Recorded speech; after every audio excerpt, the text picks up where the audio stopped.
A new Cambrian Burgess Shale-type fauna is always a delight. We kind of know what we're getting though. I mean, dominated by arthropods, sponges a close second, a scattering of worms. If you've got a really good one, maybe 15 to 20 phyla in total.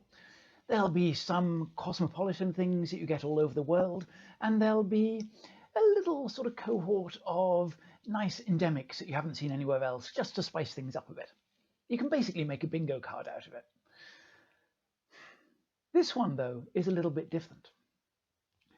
This is actually completely changing what I thought I understood about the distribution of these faunas, or the things in these faunas. So get yourself a cuppa, settle in, because this is going to be a good one.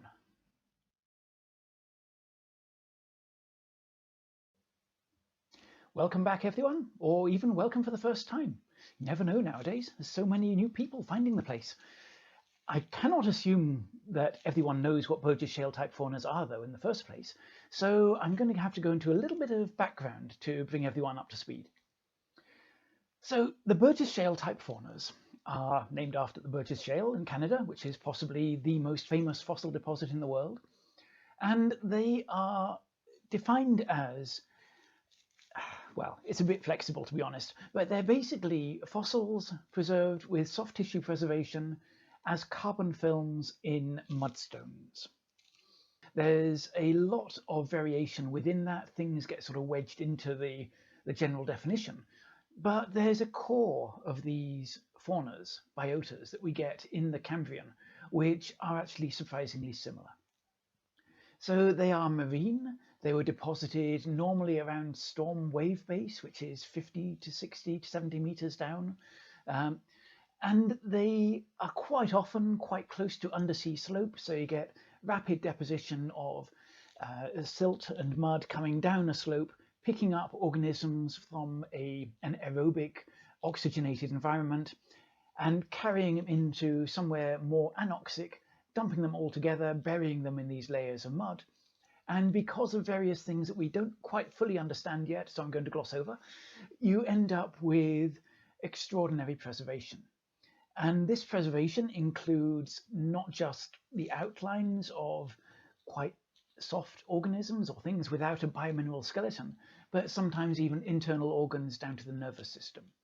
It's an incredible mode of preservation that tells us almost everything that we know about the true diversity of life in the Cambrian, and the evolution of many major groups have virtually no fossil record, but they occur in these Burgess Shale-type faunas. They are, however, almost entirely restricted to the Cambrian. There are now a few in the Ordovician, the Feswata and Avangam in the early Ordovician, Llanfallteg more or less, and Castlebank in the middle Ordovician. There are a few in the Ediacaran as well, so before the Cambrian, before obvious animals really got going, and these are normally dominated by algae, but it is the same type of preservation. We get the carbon films in these deposits in sort of borderline anoxic environments buried in layers of mud. So the preservational window occurs throughout that sort of Ediacaran up to the middle Ordovician, but it's not continuous. So there are gaps in the record just where we would really want to see what was going on. So the very earliest part of the Cambrian, we've got nothing. For most of the late Cambrian, we've got nothing. The Ordovician, it's very, very intermittent. We've only got 3 anyway. But in the later part of the early Cambrian, so from about 521 million years up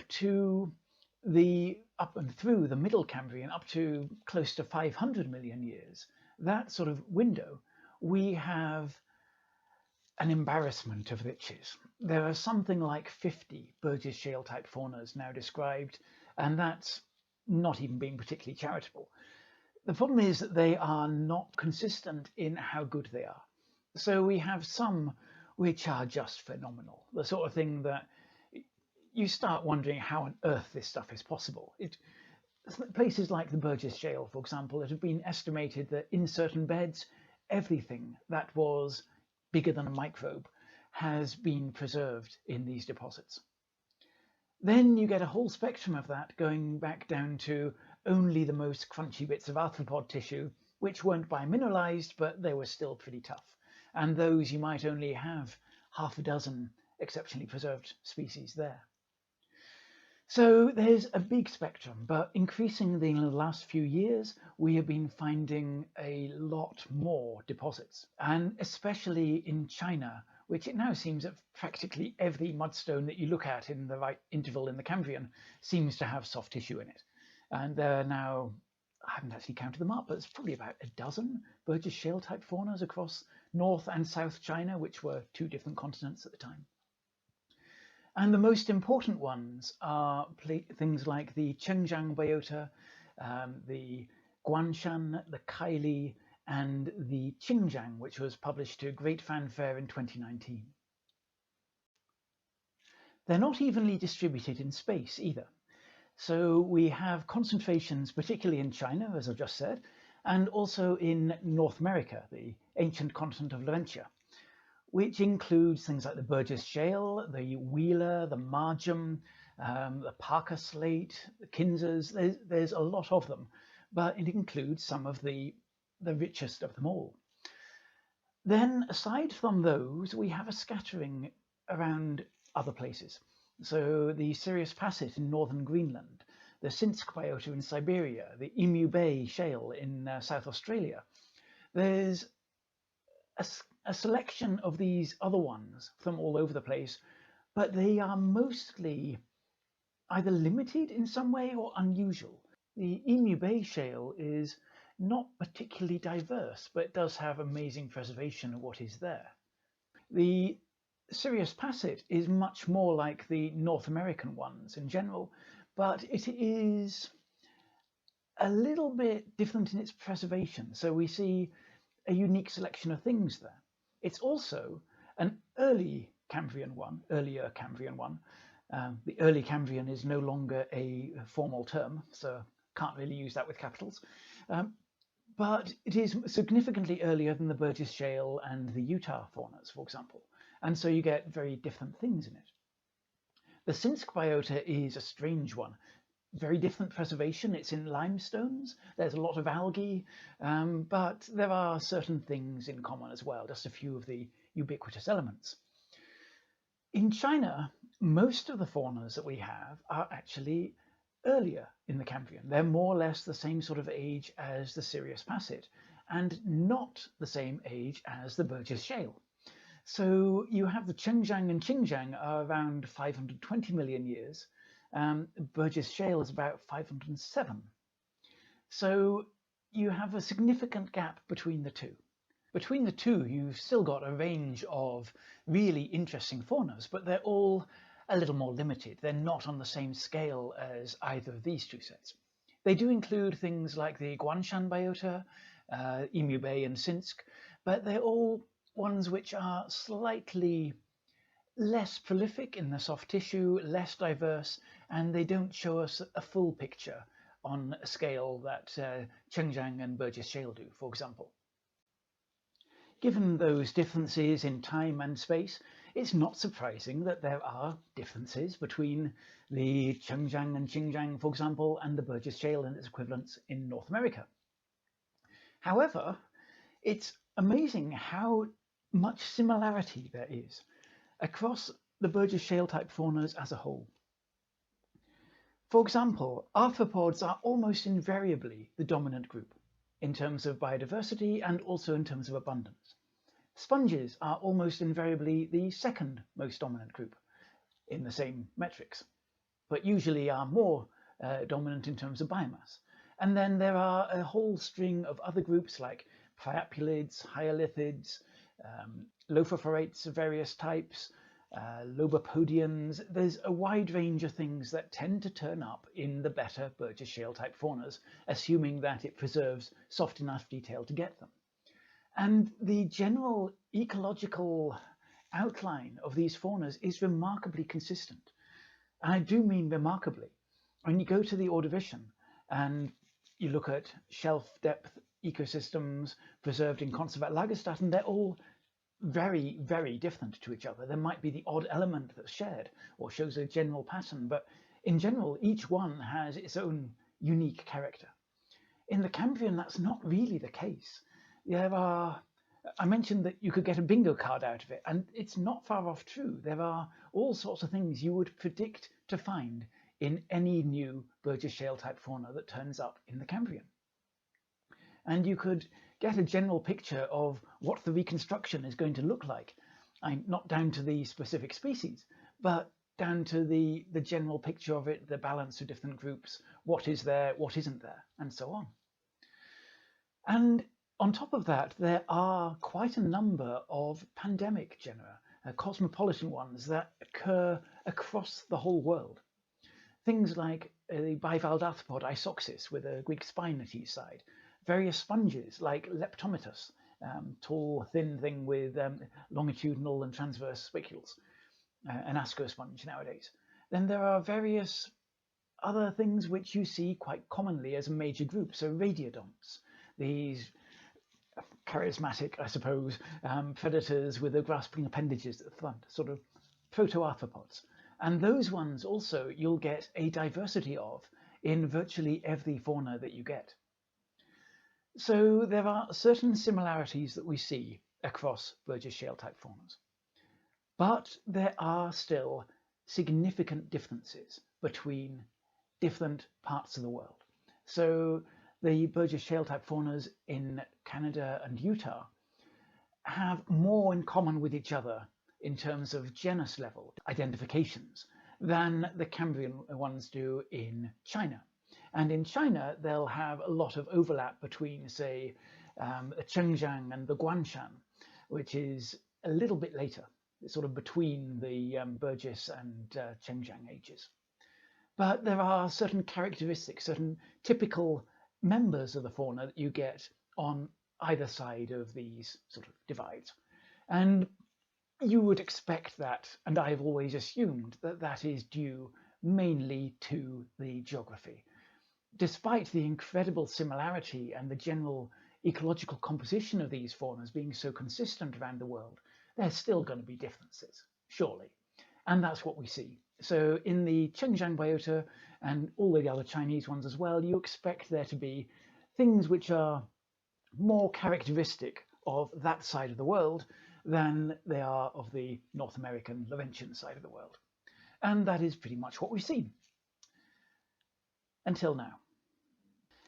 Enter 2026, and we have Zhang et al.'s Huayuan Biota. I'm not sure what the tones should be, but it's something like Huayuan. This is extraordinary. I had no idea this was coming, which is quite an achievement because I know half a dozen people on this list of authors, and people like Liu Qi, Luo Cui, Yang Aihua, Hu Shui, and Zhu Mayan are all good people. I mean, this is a seriously... Oh, Yang Xinglian as well. Oh, brilliant. Sorry, getting distracted. And Bing Pang, oh, I know about half the people on this list. That's embarrassing. Right, okay, and none of them told me. This is an incredible new fauna. And it is something that they've managed to keep hidden, I think, since 2021 that they found it, based on what they say in the paper. And it is from Hunan province, which is an area we know fairly well. We've not done much field work there, but a bit, and stayed in Changsha for a while. And it is from around 512 million years ago. So this is almost equidistant between the Burgess Shale-type, the Burgess Shale of Canada, and the Chengjiang in terms of age. It's about halfway between the two. It is in a typical sort of marine calcareous mudstone sequence. Quite often they're not very calcareous, but in this case it is, and you end up with quite a lot of crystals of calcite growing on the surfaces during the weathering process. But the preservation is absolutely stunning. It's very like the Xinjiang deposit. So it's not as weathered as you get in the Chengjiang or Kaili or Guanshan. There the rock tends to be yellow and the fossils red because everything has been oxidized. Here it's very much sort of carbonaceous films, black on grey. And this is the sort of preservation that you can see all sorts of details in. You haven't got that taphonomic overprint where you've lost a lot of the information because of the weathering process. And when you just sort of browse through these images, you start to immediately see there's incredible fine detail here. And carbonaceous preservation of things like digestive systems, nervous systems, very fine detail. Sometimes the calcite films on the surface get in the way a bit, but I think they'll find ways of getting rid of that at some point. And unlike the Xinjiang deposit, where there were frustratingly little in the way of diversity of organisms illustrated initially, here they have got extensive numbers of figures, supporting figures, and it is a very high diversity of things that they are illustrating already. Quite a lot of them, they know what they are, quite a lot they leaving open for the moment, but we'll come back to exactly what it's got to start with. There's elemental mapping, there's detailed analytical SEM imaging to show how fine the structure is that's being preserved, and it's pretty good. I mean, in SEM, they've got some sponges with some of the spicules preserved, which is nice. It's not quite what you might want to see in terms of the extremely fine detail, but it's not far off. I don't know what the paleoscolicates look like. That's something I'm working up to seeing, because that would be nice to see. And then they have a lot of analytical data in terms of, some of it's analytical, a lot of it is simply documenting how much they have, the diversity, the abundance of each group. There is so much in this paper to get your teeth into. It's not, unfortunately, open access. I have to say that. I've luckily received a copy. Have to ask the authors if you want a copy and don't want to pay the fees for it. But I think this is going to be worth a good long look. There's ecological analyses, ecospace utilization. They've put a lot of work into this, and it's a good bunch of people, and it shows. So what can we say as basis for it? The sedimentology is interpreted as being sort of outer shelf, relatively deep water environment. Interpret that to mean 50 to 100 meters, something like that, which is absolutely typical for the Burgess Shale-type faunas in general. It is laminated, finer and coarser material, which have differences in chemistry as well. They've got elemental maps of a polished section of the vertical surface, which is lovely, really interesting. There seem to be quite a lot of calcite concentration in the coarser layers, less of it in the finer layers, and the fossils are concentrated in the finer layers. It's absolutely typical Burgess Shale-type preservation. I should say, as a little aside there, the calcite may be important because there is a hypothesis, at least by Bob Gaines especially, that the preservation of the Burgess Shale-type faunas is down to sealing of these beds by calcite precipitation immediately after burial. And that doesn't prevent it going anoxic, but it prevents circulation through the sea floor, which means that the waste products of whatever is doing the decaying normally, anaerobic bacteria, whatever it is, build up and they poison themselves. So you end up with effectively whatever ecosystem is causing damage to the fossils and preventing them being preserved wipes itself out.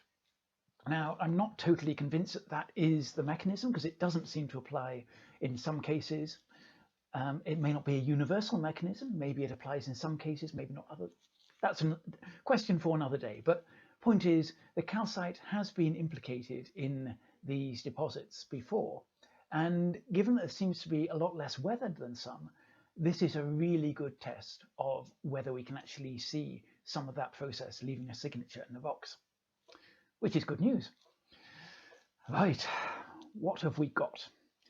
It is a very typical distribution of taxa in terms of the major groups. It is dominated by arthropods and then by sponges, And then it has, they're saying, 16 phyla in total of animals, and some algae as well. So totally normal in the sense of what is being preserved, the wide range of groups.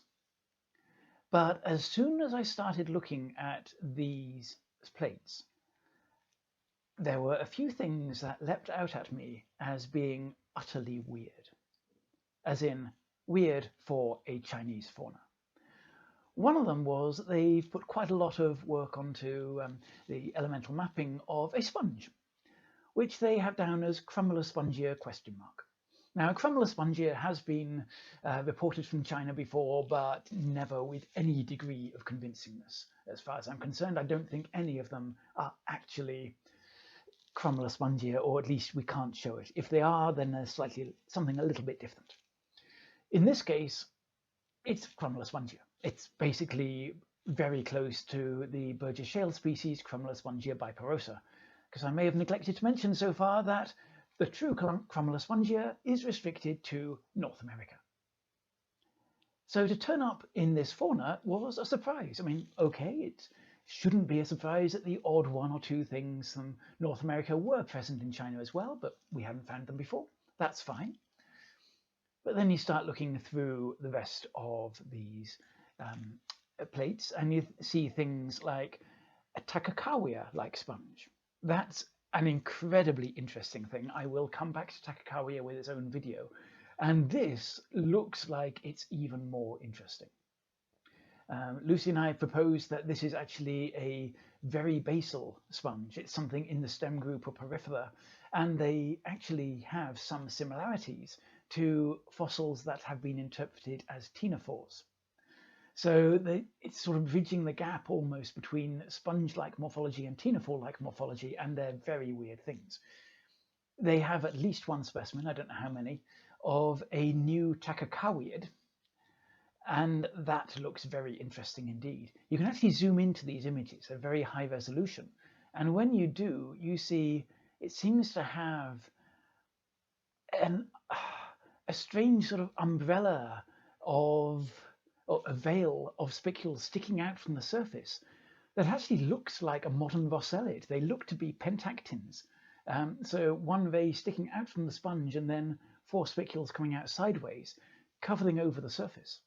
I'm not totally sure if this truly is a Takakaweid from what I can see here, but it's an incredibly interesting thing, and I want to know a lot more. They've got at least 3 actual sponge workers in this author list, so it's going to be interesting to see what they come up with for this. Okay, so the sponges are showing some very odd characters, because Takakawea is also a Burgess Shale genus. But then you start looking into the arthropods, and things start getting very odd indeed. There are, well, one thing that immediately leapt out at me, they've got Marella. Now, Marellamorphs are a group that continued well past the Cambrian. They turn up all over the world in later deposits, but there is no Marella in China. It's the most abundant fossil in the Burgess Shale, and that thing there is Marella. It's not just a Marellamorph. This is something that looks very like the species that we get in the Burgess Shale. There are a whole list of other things. Helmetia, another Burgess Shale endemic. Mollisonia, yet another. There are a wide range of things here that you would not expect to see in a Chinese fauna. This is getting interesting. Now, it is not as if it is only North American things at all. There's a whole range of things that are typical of the Chengjiang, for example. There's a Fushanhuayed, which is a rather characteristic arthropod that's quite abundant there. There's Tylolites, a paleoscalicid that is also typical of Chengjiang. There are a wide range of things that do have a sort of Chinese Cambrian-like character. There are also apparently quite a high diversity of radiodonts, which is typical, and you get that in faunas all over the place. There are priapulids, there are paleoscalicids, there's Herpetogasta, a rather lovely really nice specimens of it actually, of an ambulacrarian, so related to echinoderms and hemichordates, that sort of area. Distant ancestors of graptolites. But it's a very mixed message we're getting here. Suddenly there's a whole stack of things from the North American faunas which are turning up in China. There are also some really unexpected things, as you always get a few things in one of these faunas that's completely new. They've got some oddities. They appear to have a significant number, they say hundreds, of pelagic tunicates, basically salps.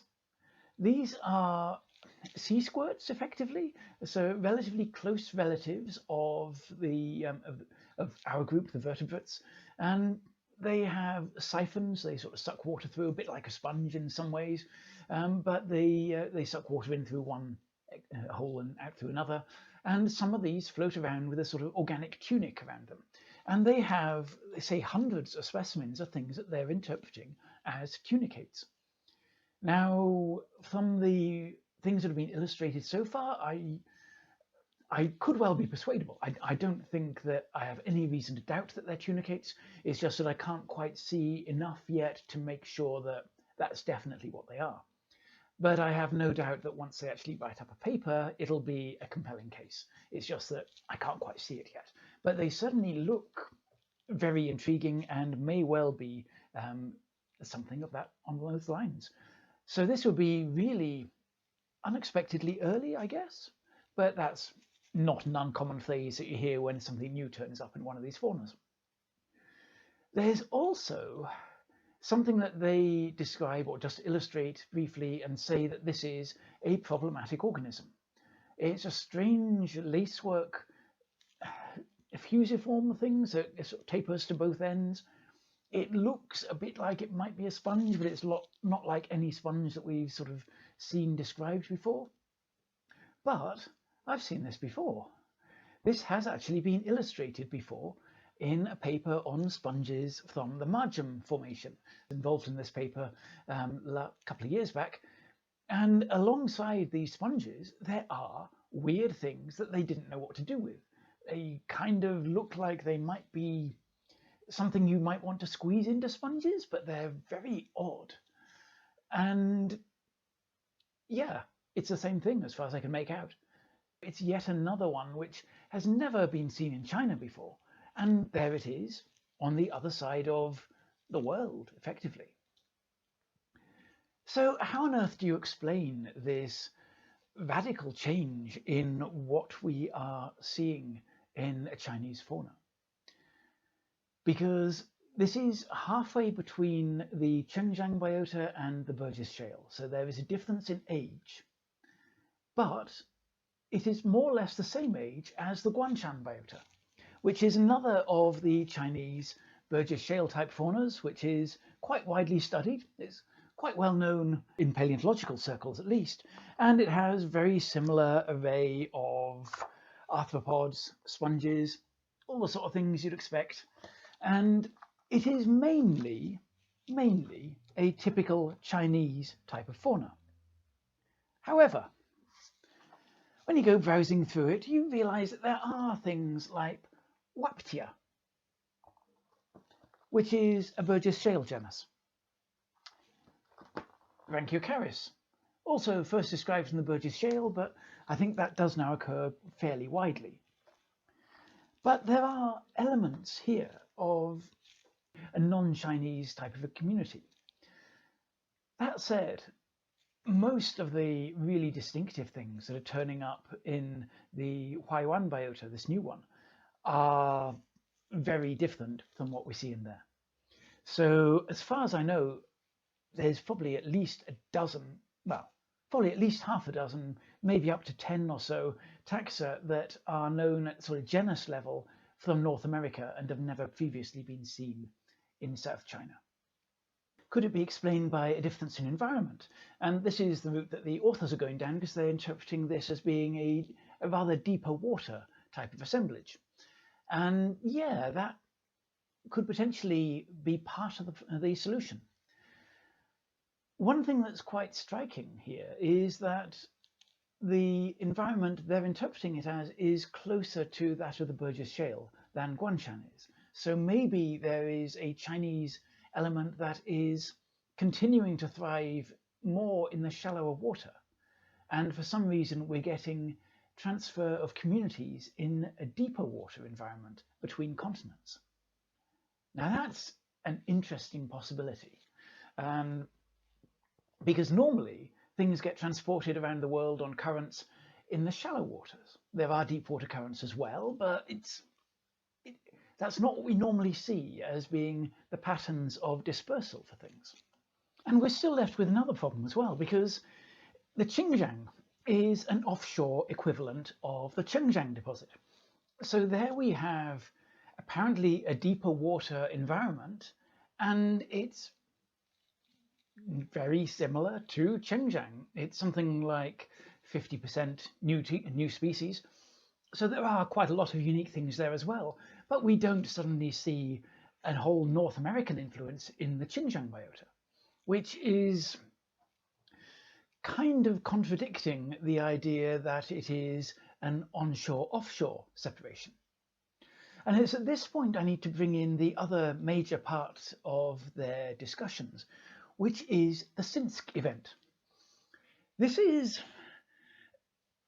a bit of a crisis, an ecological crisis, environmental one, that happened at about 513.5 million years ago. So just before the time of this new Huayuan deposit, and significantly after the Chengjiang and Xinjiang. So we have a time interval which is immediately after this crisis. Now, this has always been really described as not one of the big mass extinctions. It's an environmental crisis involving anoxia and coming up onto the shelves. And you do see a lot of turnover in the shallow water faunas, especially. So things like the archaeocyathon reefs also show a pretty significant decline, and you have the almost entire loss of archaeocyathons at this time. But it's meant to have been largely a sort of a shallow water problem. The problem is that we haven't really been able to see the evidence of what was happening in the Burgess Shale-type faunas, because in Laventia they start after the event, and in China they are mostly before the event. So, and you've got the Guanshan as a sort of continuity, and that is not really showing any huge effect. But in this case, it seems that we have got a new window from immediately after this crisis interval. So they are now speaking of this, and there have been other recent papers suggesting a similar thing, that this Sinsk event was actually quite a major crisis in the history of life. Not quite necessarily up there with the big 5 mass extinctions like the Endordovision and so on, but something which had far-reaching and quite severe consequences in terms of knocking out large parts of the ecological diversity and having replacements as life re-diversified afterwards. And what we're looking at here on that basis is we have a shift from the Chengjiang type faunas, which were mostly knocked out during the Sinsk event, at least in the deeper water. And then you have a recolonization of this water depth by quite a large number of lineages that come in from North America. The Guanshan deposit would then be a slightly shallower water equivalent, I would guess, that doesn't have quite as much of a crisis going on during the event because the anoxia didn't reach up that far. Possibly this is how the argument would sort of go. The Kylie is a little bit odd. It doesn't have the same range of ecology and range of diversity that we see in the earlier deposits. It's interesting, but it's a little bit off on its own when it comes to the faunal composition of it. So the idea here is that you have effectively a little mass extinction that wipes out a lot of the things that evolved in this deeper water offshore shelf environment, the soft-bodied organisms that dominated the Chengjiang and Xinjiang deposits, And as a result, there was space in the ecosystem for things to colonize from the Burgess Shale area, from North America. Or is it that? Because the North American faunas, of course, are actually even later than this. Which way round did it go? Could it be that the North American communities actually colonized from South China? Did we have a sudden shift in the faunal composition during the Sinsk event in the sort of North and South China region, which led to lots of new things evolving, and then those spread around the equatorial zone?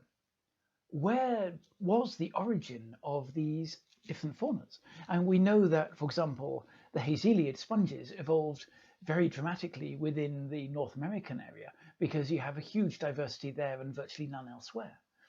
But we don't know what the origin was, the source area for a lot of the diversification that we're seeing. All we do see is that there is this incredible continuity of not just the ecosystem type, but also the genera themselves across almost the entire equatorial zone of the planet. Did that extend across the rest of the world as well? Was it that there was some sort of oceanic conveyor between South China and Laurentia, which just led to there being a lot of similarity there? Or was this a phenomenon that actually spread around the entire tropical world at least? And that's something we don't really know. We just don't have enough really high level and open shelf ecosystems to compare with. And there are a lot of endemic things in the Sirius Passet biota, but a lot of that is also very similar to what we see in the North American faunas. And the Sirius Passet biota is earlier again. That's more like, in age, Chengjiang and Xinjiang. So it's before this Sinsk event. So I start getting very confused at this point. I mean, we already knew that the Cambrian Burgess Shale-type faunas are peculiarly homogeneous, that you have this structure of ecosystem which includes so many different groups all living in the same sort of environment without any structuring by reefs or anything like that. It's a peculiar mixture in comparison with modern ecosystems, where you tend to have dominance by certain groups which structure the communities, and then you have differentiation of the different major groups of animals into different environments. You have some which are mollusk dominated, some which are arthropod dominated, some echinoderm dominated, and so on. And here they're always with this sort of hollow curve arrangement of lots and lots of arthropods, lots of sponges, various worms, and then a wide range of other things all living amongst them in similar proportions. So we already knew that these faunas were weird in that sense in comparison with modern communities. We also knew that it was very unusual to have such a widespread dispersal of so many groups. And this discovery has just made it worse. I mean, it really is starting to get quite extraordinary. We can have genera, and in some cases, apparently species, turning up on the other side of the world at a time when there isn't that much biodiversity within one of these communities. I mean, a couple of hundred species is not that many for an extensive area of open sea floor. Compared with the modern, it's quite a low diversity. But despite that, we have so much that is shared from one continent to another. And I think what this is telling us is there were some aspects of dispersal or the ability of species to colonize, to actually become established in new areas. Some aspects of this whole part of ecology that were quite different to what we're seeing today. You go to the Ordovician rocks, and not only are the ecosystems in the Konservat-Lagerstatte really quite disparate, they're all very different from each other. Not only that, but you have a lot more endemic diversification at sort of genus and species level.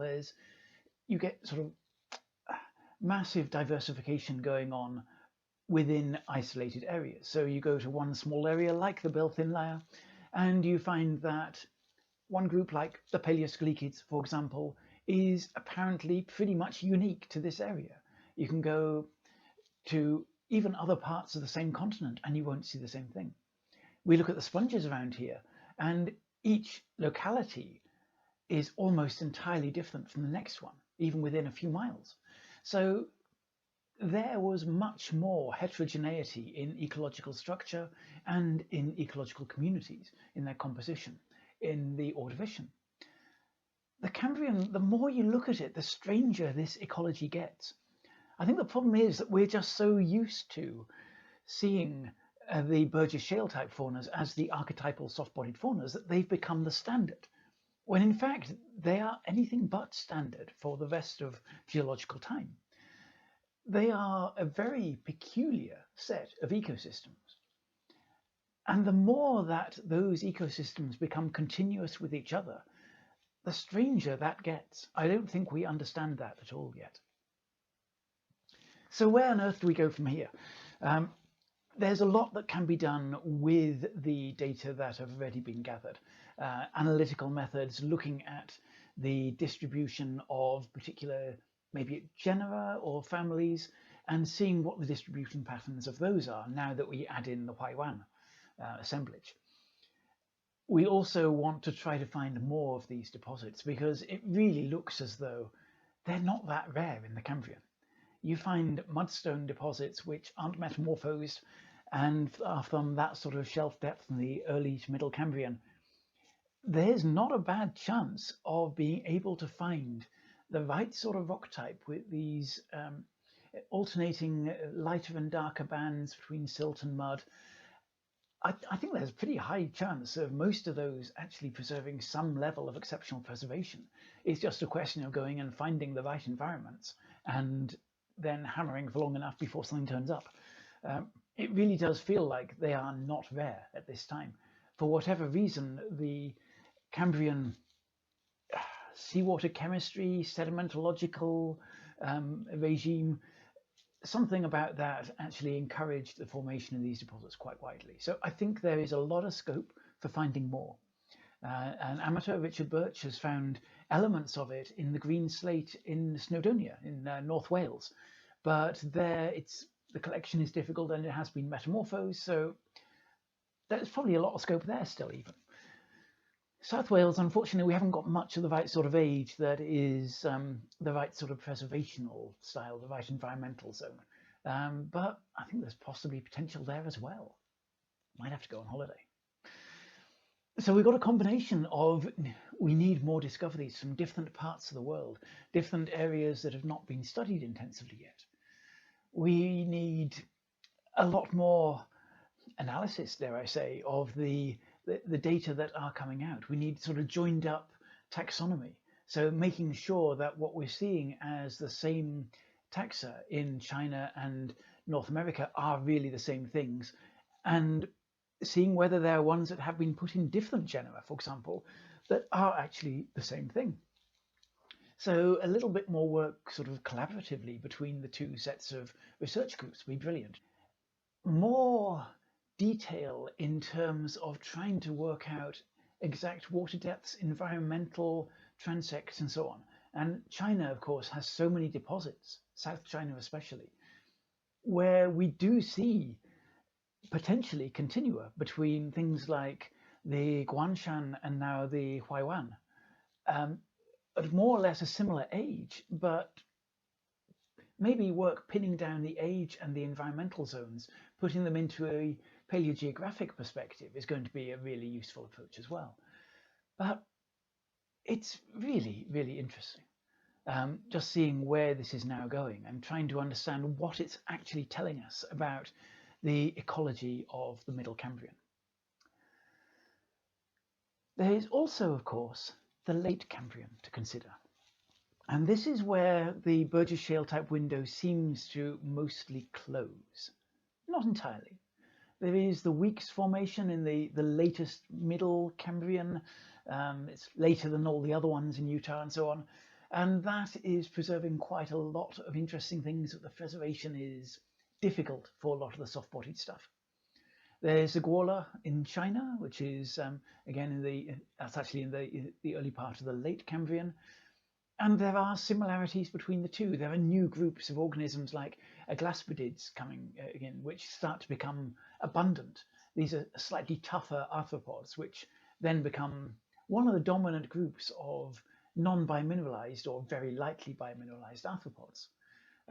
So more work on these and which groups there are taking over, how much similarity there is between those faunas would be really interesting as well. Late Cambrian, we need more faunas, interesting ones with soft tissue. Whether we'll get the same level of soft tissue preservation as we get in the middle and early Cambrian, I have no idea. It looks like the taphonomic window was kind of closing, but then it seems to have reopened again in the Ordovician, where everything was completely different again, as far as we can see. So we need a lot more work, but this is an incredible new deposit. I mean, the preservation is glorious. The diversity is very high, and we are not at the end of it yet. They have a verification curve comparing the number of species that have been found compared with the number of specimens collected for various sites. And it looks like the Huayuan is going to be one of the most diverse ones that there is to see. It's already well in excess of the diversity of the Walcott Quarry. That's the main Burgess Shale site. Xinjiang, the Mafang Quarry is one of the Xinjiang ones. Raymond Quarry is another Burgess Shale. Marble Canyon is another of the wider Burgess Shale set of communities. The Huayuan is interesting. That's actually a very small, well, it's a deposit with a lot of very small things in it. A lot of juveniles. We'll come on to that one again, I think, in future, because I find it really interesting that has such a high diversity for such a low number of specimens collected. And I hope that carries on and gets extended, because this is, on the face of it, even more diverse potentially than the Huayuan.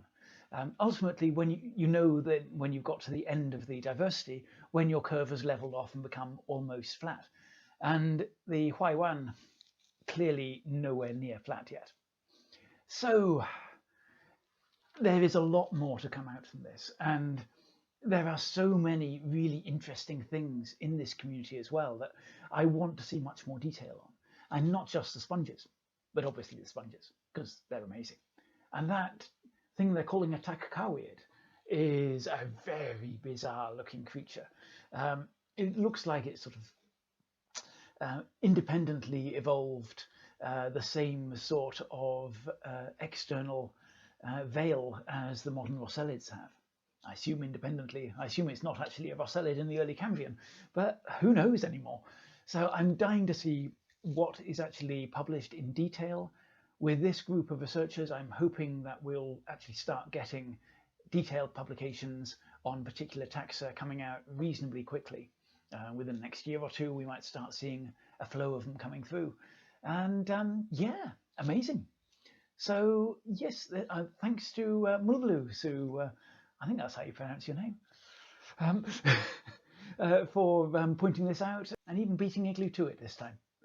So I'm sure there's going to be lots more interesting papers. This is a really good spate of very interesting papers coming out at the moment, which is keeping me busy. But yeah, thank you all for tuning in, and I will look forward to all your comments and so on, and we'll see where this takes us in future, because it just seems that there are more and more of these deposits coming out, which are changing our views significantly each time. But this one is changing my views more than most. I'm going to have to go away and think about this quite a lot. Bye bye.